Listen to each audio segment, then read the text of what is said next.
life and of your community in the country that you represent, and for the citizens of Nagorno-Karabakh, Artsakh.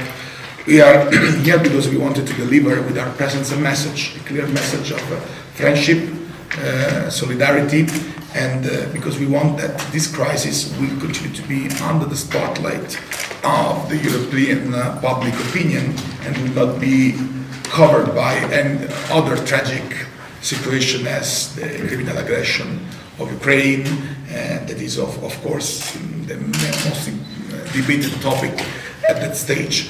Of course, we are deeply worried of what happened in the last weeks, especially with those episodes of violence and those episodes of aggression of the Azeri troops at the border between Armenia and Azerbaijan, because it's the first attempt to put in question even the territorial integrity of Armenia itself after what happened with the aggression of 2020, in which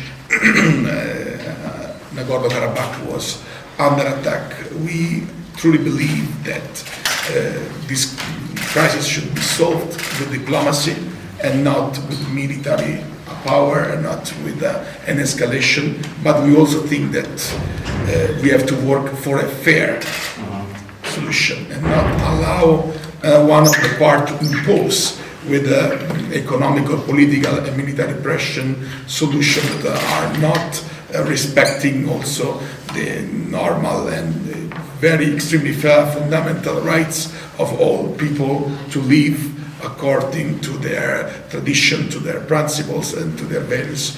We really praise Armenia's democracy and a strong, reliable, democratic partner and friend, and that we hope to see in the future integrate within the European Union. And we truly believe that, in fact, you represent a pillar of democracy in the whole region. While on the other side, we can observe that in many other countries the situation is not democratic at all. And once more, we will be really glad to continue work together with you to have a constant mutual exchange as we did.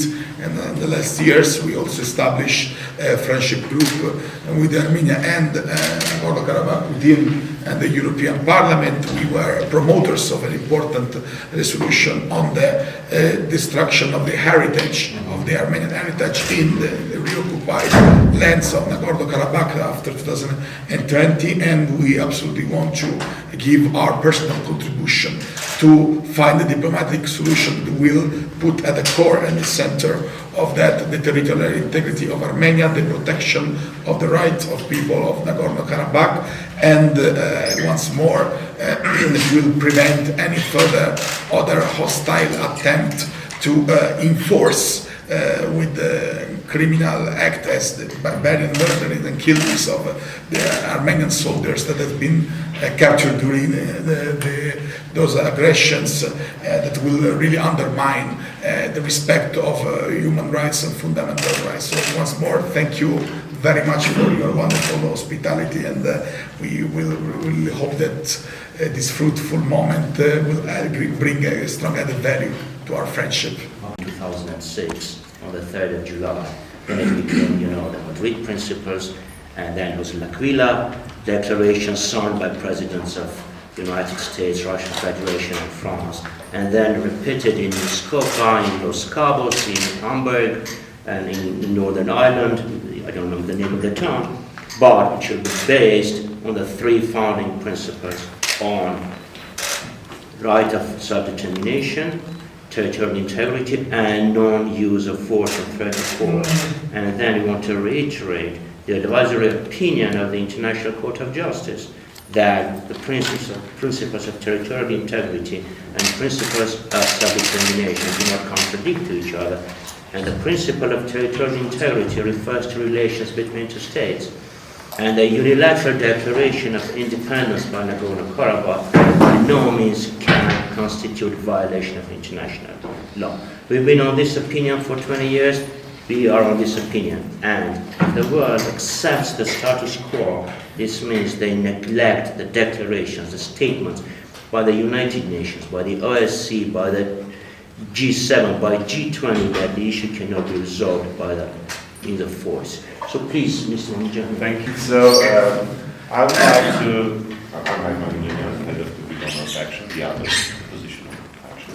I would like to stress your attention into several points. First of all, thank you for speaking out the truth. Usually don't thanks for the truth, but it's a rare word in our use, unfortunately, so thank you for that. I would like to continue Mr. Tachakjan's idea regarding the self-determination.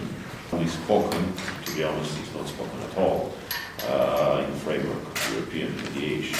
So we do think that our colleagues, our partners, will emphasize their attention to that as well. I would like also to speak about the reports regarding Armenia and regarding Azerbaijan that had been presented in Aravot a week ago, if I'm not mistaken. We were in Brussels meeting with Mr. Kovachev. Fortunately, I do understand that Ms. Zovko is under enormous pressure from the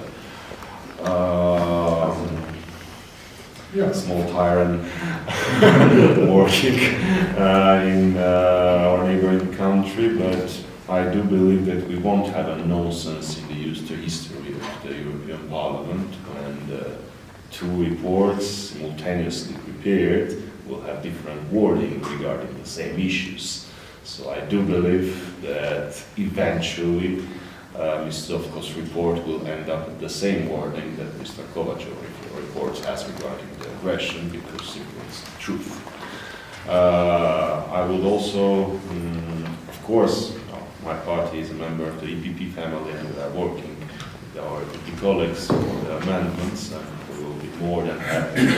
We will be attentive to these two reports during the amendments part and during this presentation. I would also like to emphasize the fact that the whole world at the moment, the European leaders, the leaders of the European Parliament and European institutions stress their attention on the fact that the peace cannot be imposed in case of Ukraine. So people are